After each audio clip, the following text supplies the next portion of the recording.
करने जा रहे हैं एक्सपांशन फॉर्मूले। एक्सपांशन फॉर्मूले में ना सबसे पहले हम लोग को फॉर्मूले बहुत सारे याद करने पड़ेंगे और सबसे पहले हम लोग को ये समझना है कि एक्सपांशन का मतलब क्या होता है। एक्सपांशन और फॉर्मूले, इसका मतलब क्या हुआ। एक्सपांशन का मतलब होता है कोई भी चीज को फैला देना। कोई भी चीज अगर छोटी सी हमारे पास इक्वेशन है तो उसको बड़ा कर देना। जैसे एक फॉर्मूला है a plus B the whole square, तो ये लेफ्ट हैंड साइड इसका एकदम छोटा सा है, लेकिन जब इसका हम लोग फॉर्मूले को सॉल्व करेंगे हम लोग को पता चलेगा ये फॉर्मूले का आंसर क्या आता है। तो वो आएगा a square plus 2ab plus B square, है ना। तो ये थोड़ा सा फैल गया, एक्सपांड हो गया थोड़ा सा। एक्सपांशन का मतलब क्या होता है, फैलना, एक्सपांड होना, ठीक है। और फॉर्मूले ये क्या होता है, जितने भी फॉर्मूला रहते हैं, फॉर्मूला का प्लूरल होता है फॉर्मूले। फॉर्मूला होता है सिंगुलर और फॉर्मूले होता है प्लूरल। यानी इस चैप्टर में हम लोग बहुत सारे ऐसे फॉर्मूले पढ़ने वाले। फॉर्मूले लिखा हुआ है यानी फॉर्मूला का प्लूरल। जैसे हम लोग बॉक्स बोलते हैं तो बॉक्स का प्लूरल बॉक्सेस, एक बॉक्स है तो उसका प्लूरल बॉक्सेस हो जाएगा। तो वैसे एक फॉर्मूला रहेगा तो हम लोग फॉर्मूला बोलेंगे, लेकिन अगर बहुत सारे फॉर्मूले हैं तो उसको हम लोग आगे ई लगा देते हैं, फॉर्मूले बोलते हैं। तो यानी इस चैप्टर में हम लोग बहुत सारे ऐसे फॉर्मूले पढ़ने जा रहे हैं जिसको हम लोग एक्सपांड करने वाले हैं, जिसमें से एक ये भी हो गया a plus B the whole square is equal to a square plus 2ab plus B square. पहली एक्सरसाइज को सॉल्व करने से पहले हम लोग को शुरुआत के बेसिक 3 फॉर्मूले आने चाहिए। ये फॉर्मूले आपको प्रीवियस स्टैंडर्ड्स में भी थे। पहला फॉर्मूला है a plus B the whole square. अच्छा, होल स्क्वायर है तो इसका मतलब क्या हो गया कि पहले हम लोग को a और b यानी जो दो नंबर हमारे पास है उसको पहले हमें ऐड करना है, उसके बाद उसका स्क्वायर करना है। तो उसके लिए क्या फॉर्मूला आएगा, तो उसके लिए फॉर्मूला आएगा a square plus 2ab plus B square. A square plus 2ab plus B square, ये याद रखने के लिए बहुत इजी है। अगर याद रखना ना आए, मतलब अगर आपको फॉर्मूला याद ना हो, एग्जाम में कभी आप याद करके गए लेकिन फिर भी आप एग्जाम के टाइम पे अगर आप भूल गए, तो हमेशा मैं एक चीज बताता हूँ अपने स्टूडेंट्स को कि पेपर जो आपका होता है उसमें लास्ट पेज पे रफ वर्क के लिए एक पेज छोड़ देने का और उस पे इसको सॉल्व करने का। जैसे a plus B the whole square है, इसका फॉर्मूला मुझे याद नहीं आ रहा है, तब मैं क्या करूंगा, थोड़ा सा दिमाग लगाने का। अगर 7 स्क्वायर है तो 7 स्क्वायर का मतलब क्या होता है, 7 स्क्वायर का मतलब होता है 7 मल्टीप्लाई बाय 7। तो वैसे ही a plus B whole square, तो इसका मतलब क्या होगा, इसका मतलब होगा a plus B multiply by a plus B, है ना। जैसे 7 स्क्वायर होता है 7 मल्टीप्लाई बाय 7, तो वैसे a plus B the whole square क्या होगा, a plus B multiply by a plus B. तो इसको हम लोग सॉल्व करेंगे। तो ब्रैकेट को सॉल्व करने का जो मल्टीप्लीकेशन का तरीका होता है उसमें हम लोग, वो तरीका क्या होता है, सबसे पहला तरीका कि जो दूसरा ब्रैकेट है उसमें जो फर्स्ट टर्म है वो पहले पूरे ब्रैकेट से मल्टीप्लाई होगा, यानी a multiply by a plus B. फिर उसके बाद जो सेकंड टर्म है वो साइन के साथ में आएगा इससे मल्टीप्लाई होने के लिए। पहले हम लोग साइन डाल देते प्लस, फिर सेकंड टर्म आएगा वो a प्लस बी पहले ब्रैकेट से मल्टीप्लाई होगा, ठीक है। अब वही सेम चीज, अब ये a जब अंदर जाएगा तो ये सिर्फ a से मल्टीप्लाई नहीं होगा, ये दोनों ही नंबर से मल्टीप्लाई होगा। तो ये a इंटू a क्या हो जाएगा, a स्क्वायर। फिर उसके बाद प्लस a इंटू बी क्या हो जाएगा, ए बी। फिर उसके बाद प्लस a इंटू बी क्या हो जाएगा, ए बी।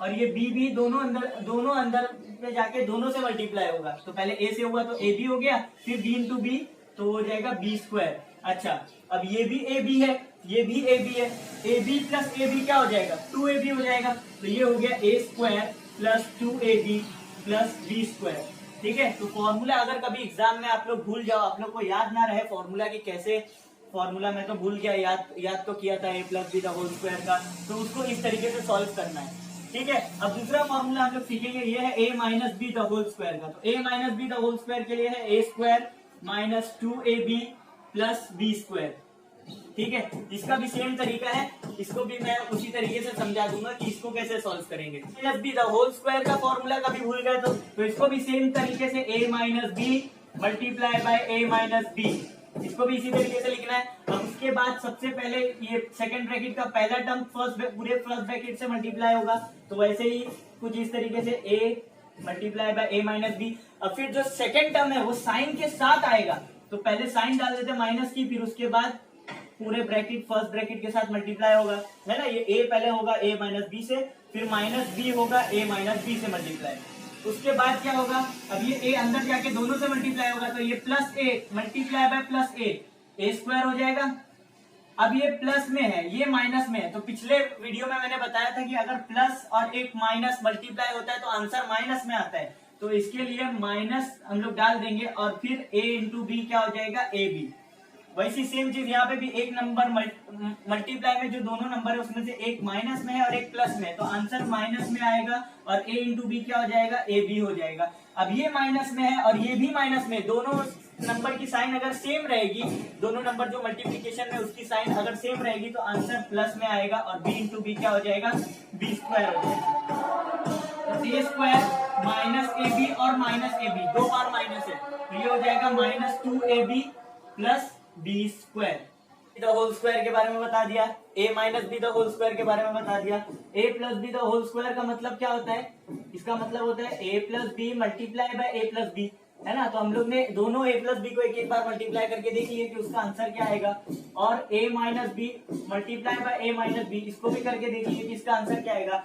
अच्छा, तब क्या होगा जब एक a प्लस बी और एक a माइनस बी को मल्टीप्लाई करेंगे, तो वो हमारा नेक्स्ट फॉर्मूला है। तो इसका फॉर्मूले का राइट हैंड साइड क्या रहेगा, A square minus B square है, यानी ये फॉर्मूला क्या है, A plus B multiply by A minus B equals to A square minus B square. इसको कैसे सॉल्व करेंगे, तो वही सेम तरीका, सेकंड ब्रैकेट का फर्स्ट टर्म पहले पूरे ब्रैकेट से मल्टीप्लाई होगा, फिर सेकंड ब्रैकेट की साइन के साथ सेकंड टर्म पूरे ब्रैकेट से मल्टीप्लाई होगा, तो ये a into a minus b, फिर उसके बाद ये सेकंड ब्रैकेट की साइन भी साथ में आएगी, minus B into a minus B, sorry ये a प्लस बी है, a प्लस बी रहेगा यहाँ पर। तो ये हो गया a इंटू ए क्या हो जाएगा, a स्क्वायर हो जाएगा, ठीक है। अब ये a इंटू प्लस बी, ये भी प्लस है, ये भी प्लस बी है, तो ये दोनों क्या हो जाएंगे, प्लस ए बी हो जाएंगे। फिर उसके बाद ये माइनस बी है और ये प्लस ए है, तो ये क्या हो जाएगा, माइनस ए बी हो जाएगा।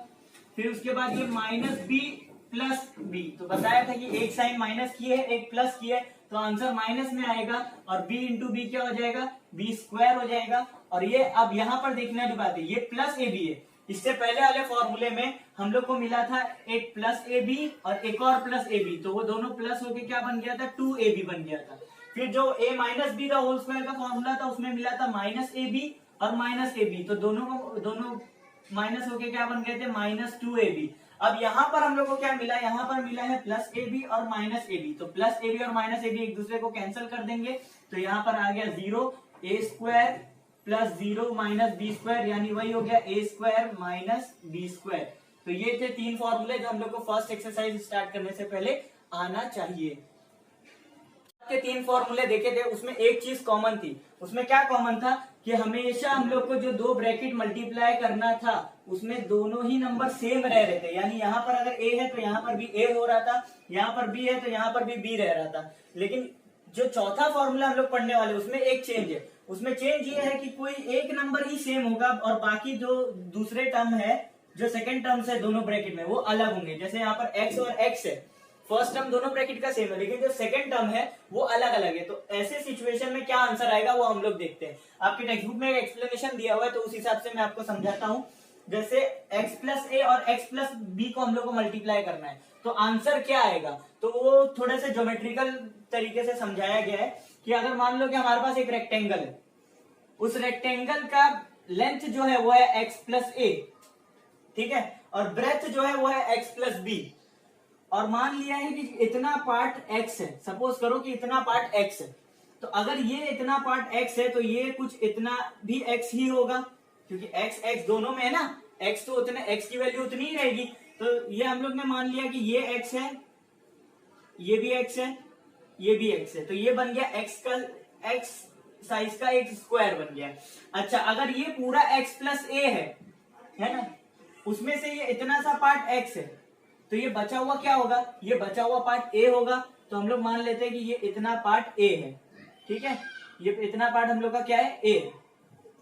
अब उसके बाद ये पता चल गया कि ये पार्ट a है। अच्छा, ये पार्ट x है तो इतना पार्ट ये जो बचा हुआ है ये क्या हो जाएगा, ये b हो जाएगा, क्योंकि ये पूरा क्या है x प्लस बी है, तो अगर इतना x है तो इतना b हो जाएगा, है ना।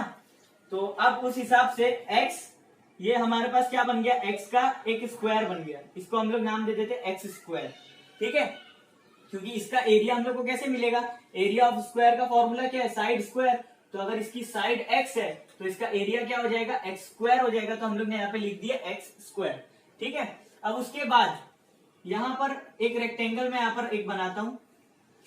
इतना लेंथ अगर इसका b है तो ये भी b होगा। अच्छा, ऊपर के स्क्वायर से मुझे एक चीज पता चली कि ये इतना x है, तो ये इतना भी x ही होगा, है ना। तो इस रेक्टेंगल में लेंथ इसकी क्या हो गई, b हो गई, और ब्रेथ क्या हो गया, x हो गया। तो रेक्टेंगल, एरिया ऑफ रेक्टेंगल का फॉर्मूला क्या है, लेंथ इंटू ब्रेथ, यानी b इंटू एक्स। तो ये क्या हो गया, bx। इसका एरिया क्या हो गया, bx हो गया। अच्छा, लास्ट यहां पर भी एक रेक्टेंगल में बना देता हूं। तो अब जब ये रेक्टेंगल में बना दिया, यहां पर इस लाइन को एक्सटेंड कर दिया, तो इतना तो x है, इतना पार्ट x है, क्योंकि ये स्क्वायर किससे बना हुआ है, x से बना हुआ है। तो अगर इतना x है तो ये पार्ट भी क्या हो जाएगा, x हो जाएगा। ऊपर वाला पार्ट a है तो ये इतना भी a ही होगा। तो अब इस ऊपर वाले रेक्टेंगल का एरिया क्या रहेगा, रेक्टेंगल का एरिया का फॉर्मूला बताया हूं, लेंथ इंटू ब्रेथ होता है। तो अगर लेंथ x है और ब्रेथ a है तो इसका एरिया क्या हो गया, लेंथ इंटू ब्रेथ, यानी a इंटू एक्स हो गया। इसका एरिया क्या है, एक्स स्क्वायर। इसका एरिया क्या है, bx। इसका एरिया क्या है, ax। ये लास्ट में एक रेक्टेंगल हम लोग के पास बचा है जिसका लेंथ मुझे पता है a है ना। जब ये लाइन इसके लिए a है तो इसके लिए भी तो a ही होगी, और ये इसके लिए b है तो ये लाइन लेंथ इसके लिए भी b ही हो जाएगा। तो ये जो रेक्टेंगल है इसमें हम लोग के पास जो ब्रेथ है वो a है और जो लेंथ है वो b है। तो लेंथ इंटू ब्रेथ यानी ab, इसका भी एरिया आ गया, है ना। अच्छा, अब जब मेरे पास ये जो बड़ा वाला रेक्टेंगल है, ये जो बड़ा वाला रेक्टेंगल है, इसको मैं यहां पर थोड़ा सा बना देता हूं। जो बड़ा वाला रेक्टेंगल है इसके पास कौन सा लेंथ है, इसके पास है x प्लस ए, और इसका ब्रेथ क्या है, x प्लस बी हो गया इसका ब्रेथ। तो जब हम लोग को अगर बड़ा वाला रेक्टेंगल का अगर एरिया निकालने का है तो लेंथ इंटू ब्रेथ करना पड़ेगा, यानी x plus a multiply by x plus b करना पड़ेगा। वही चीज हम लोग ने यहाँ पर की है। तो इससे हम लोग को क्या मिलेगा, x plus a multiply by x plus b से इससे हम लोग को मिलेगा एरिया। अच्छा, यहाँ पर हम लोग ने इसको 4 टुकड़े में डिवाइड कर दिए और वो चारों टुकड़े का एरिया निकाले, और वो चारों को अगर हम लोग प्लस कर देंगे, चारों टुकड़े के एरिया को अगर हम लोग प्लस कर देंगे तो भी हम लोग को पूरे रेक्टेंगल का फॉर्मूला मिल जाएगा, है ना। यानी ये एक तरीका है कि रेक्टेंगल की लेंथ और ब्रेथ को मल्टीप्लाई कर दो तो एरिया मिल जाएगा, जैसे यहाँ पर है। और इसके 4 टुकड़े मैंने कर दिया, एक्स स्क्वायर पहले टुकड़े का एरिया है, दूसरे टुकड़े का bx, तीसरे टुकड़े का ax, और लास्ट टुकड़े का क्या है, ab है। तो 4 सेक्शन में मैंने डिवाइड कर दिया। अब चारों के एरिया को प्लस करेंगे तो बड़े वाले रेक्टेंगल का एरिया मिलेगा ना। तो चारों के एरिया को हम लोग एक एक करके प्लस करते हैं, x square plus ax plus bx plus ab। तो यही है आपका फॉर्मूला। जैसे x plus A into x plus B, इससे भी हम लोग को एरिया ऑफ रेक्टेंगल मिलेगा, और x square plus a x plus b x plus a b, इससे भी हम लोग को इस रेक्टेंगल का एरिया मिलेगा, यानी दोनों वैल्यू क्या है, इक्वल है। अच्छा, दूसरा तरीका जो मैंने बताया था कि अगर एग्जाम में भूल गए, ये तो आपका कॉन्सेप्चुअल एक्सप्लेनेशन था। दूसरा तरीका वही जो तरीका मैंने बताया हूँ उस तरीके से आपको सॉल्व करके देखना है।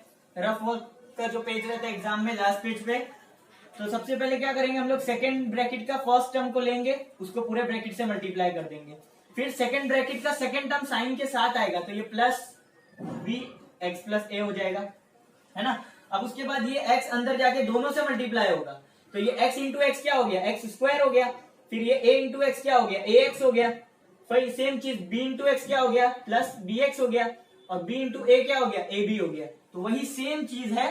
अगर आप ऐसे करोगे तो आपको एग्जाम में अगर आपको ये सॉल्व करने आ गया तो आपको फॉर्मूला याद करने की कोई जरूरत नहीं है। a plus B whole square, A minus B whole square, A square minus B square, या x plus A into X minus B, आगे जाके A cube minus B cube, A minus B the whole cube, जितने भी फॉर्मूले है सब कुछ solve करने पे आ जाएगा। इसके आगे के फॉर्मूले हम लोग आपको नेक्स्ट वीडियो में दिखाएंगे। तो चैनल को लाइक कर लीजिए और सब्सक्राइब कर लीजिए ताकि हमारे लेटेस्ट वीडियोस आप तक पहुंचती रहे।